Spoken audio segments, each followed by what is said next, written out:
Çox təəssüf ki, belə yaxşı bir sual verdiniz. Çox təəssüf ki, tibb universitetinə qəbulda təkcə insanların biliyi yoxlanılır, amma mənəviyyatı yoxlanmır. Şəxsiyyət kimi formalaşmamış bir insandır və yaxud da qara fikirli bir insandır, onun həkim olmasına imkan vermək olmaz. Çünki səhərləri o insanlar üzərində işləyəcək və o insanlara nələr eləyəcəyi təsəvvür eləmək az deyil və bu günlərdə biz onların şahidi oluruq.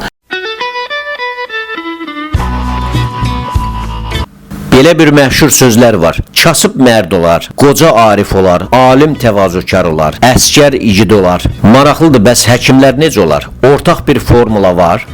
Həkimlər, çox təəssüf ki, belə yaxşı bir sual verdiniz. Çox təəssüf ki, tibb universitetinə qəbulda təkcə insanların biliyi yoxlanılır, amma mənəviyyatı yoxlanmır. Mən arzu eləyərdim ki, imtahan verəndə insanın birinci növbədə mənəviyyatını yoxlasınlar. Test üsulu ilə mi, psixoloq vasitəsilə mi? Əgər mənəviyyatı dar olan insan, hansı ki şəxsiyyət kimi formalaşmamış bir insandır və yaxud da qara fikirli bir insandır, onun həkim olmasına imkan vermək olmaz. Çünki səhərləri o insanlar üzərində işləyəcək və o insanlara nələr eləyəcəyi təsəvvür eləmək az deyil və bu günlərdə biz onların şahidi oluruq. Yəni çox vaxt deyirlər ki, hə, gözəl həkimdir, amma adam deyil. Adam deyil sözünü biz eşitməməliyik. Həkimə o sözü deyilməməlidir.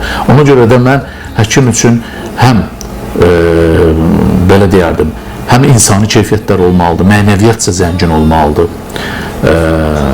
həm savadlı olmalıdır, həm də təkcə savadlı olmaqla iş bitmir. Yəni çox qırmızı diplomlu ola bilərsən, amma əl qabiliyyətin olmaz.